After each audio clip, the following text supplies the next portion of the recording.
Hey gang, it's Bryan from FXBilliards. This video, even though it's targeted towards the beginner player, intermediate players, you're going to get a lot out of this also. You probably already know that. Now, I'm not going to show you each and every mistake that beginner players make because there's just, more than 10, but I'm going to show you some of the most common mistakes. One of the key mistakes that low, intermediate, and beginner players, even some intermediate players do, a lot of intermediate players do, is you're hitting the ball too damn hard. Another mistake you were probably making as a low, intermediate, or beginner player is your shot selection. You're on the solids here. You've got the 2, the 4, the 7, and the 5. What do you shoot next? If you said the 5, you made the number one beginner's mistake. You're shooting the easiest ball on the table. If you said the 7, you're probably not a beginner player. The 7 ball, which is right here clustered up with the 11 ball, is your next shot. Not the 2, the 4. Why not the 2 and the 4? Because these put you on the 8. Why not the 5? Because the 5 is not connected to anything. You think you can make it and get position? Set up this layout and see if you run out by shooting the 5 ball first. If you're anything 4 or lower in the APA, you're about an 8-to-1 dog of running this rack if you shoot the 5 ball first. But your odds increase substantially if you shoot the 7 ball first. We can only get on the 7 ball from a very specific area of the table. And if you know how to play these shots, which are pocket hangers, by getting closer to the rail, you'll be able to do a lot more things with the cue ball. If you would have left yourself out here, you're making a big beginner mistake.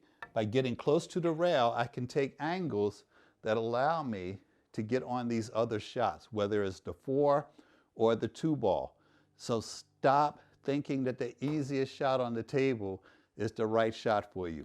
It's only the right shot for you about 1/3 of the time. The other times, you are shooting the balls out of sequence and you're not going to run out because of making a bad decision. You simply want to put a ball in the pocket.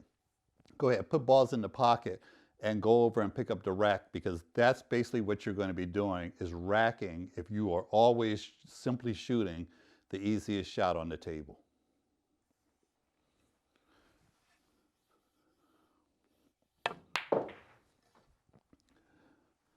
I'm finishing off this rack with a couple shots that you probably don't have in your game.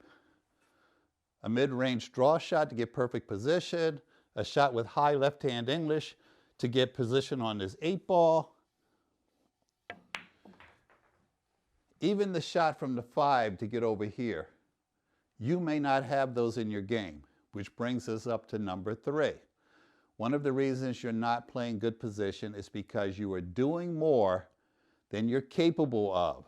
I've seen guys who cannot shoot a draw shot on Monday find themselves in a game on Tuesday trying to shoot draw shots clear down the table. Stay within what you can do. And all the shots that you can't do, you learn them in practice, not in the game. Next item. You're not thinking 3 shots ahead. Even intermediate players, even high intermediate players, are not thinking 3 shots ahead. You think position is, I'm going to play the 6 and I'll be on the 5. Good players think position is, I'm going to play the 6, I'm going to get on the 5 in a way that I can get on the 4. I'm going to get on the 4 in a way I can get on the 1. The 1 is going to put me on the 7. And guess what? If I leave myself a back cut on the 7, I'll get on the 8 ball. Or maybe I'm going to play the 6, the 5, the 7 here, and then the 1 and the 4, and then I'll be on the 8. Let's shoot it. But you need to be able to think at least 3 moves ahead. If I'm thinking 7 ahead, at the minimum, work on playing 3 balls ahead. It's going to hurt a little bit because you're going to be out of position a lot. But if you can't attempt to be 3 shots ahead, you're never going to get there. Let's shoot them. 6, 5, 7, 6, 5, 7, 1, 4, 8.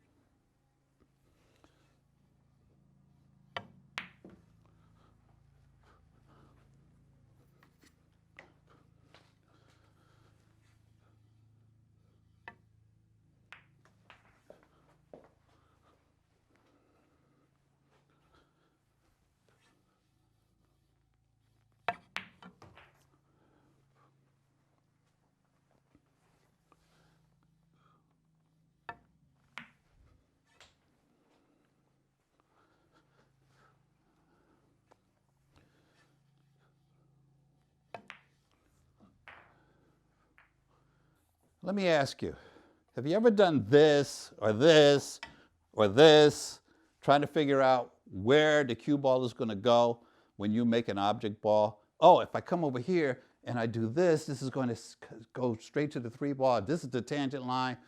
Well, we like to call it the tangent lie. I did a whole video about why you still don't know where the ball is going when you use these gimmicks. Gimmicks don't work in the long run. I got guys using these gimmicks and it hasn't worked for them yet. 3 years in. I'm like, do you still don't know where the ball is going? Why? Because those activities, trying to find the rolling ball line, trying to find the tangent line, they only work if you are hitting the cue ball a certain way. The tangent line only is in effect if you are hitting a perfect stun shot. What is a perfect stun shot? It means if I had a stop shot and I stopped the ball cold, so I'm playing the 2 ball, and I stop my cue ball here, it means that I am shooting with the exact same amount of backspin when I have a cut angle. If you don't quite grasp this, it means I have to shoot it as if it's a stop shot, but it's at an angle, then it will follow the tangent line. But that's not how you shoot, is it? You may think you do, but you're probably putting a little bit of top, a little bit of draw, a little bit of left or right. You're doing things to the cue ball that you either don't realize you're doing, don't want to do sometimes, okay? But they change where these balls are going to go after they make contact with another ball. That's why all of these gimmicks don't work. So get away from the gimmicks, put in your reps, and you will know where the balls are going to go. But if you can't shoot that 1 ball and know that you're going to miss that 3 ball, then you need to put in some work, because these are the things that determine where your cue ball is going to go. I'm going to put a link to the video here that talks about why you don't know, even now, where the ball is going to go, so that you can learn where the ball is going to go. It is going to mean all the difference in the world in your position play. Give up the gimmicks. Not only do they not work, they look ridiculous. Hey gang, if you enjoy FX Billiards on YouTube, you'll love FXBTV. It's the ultimate streaming platform for exclusive videos, tips, and techniques you won't find anywhere else. Join now to lock in our special introductory rate and be part of the FX Billiards community. Now, I can't show you all the mistakes that low, intermediate, and beginner players make, but I'm going to show you some of the most common ones, and this is going to help your game right away if you pay attention and you put these things into effect. Okay? Let's play the 4 ball and get position on the 6 ball. This is not bad position.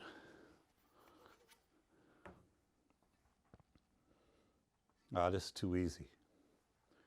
What do you like?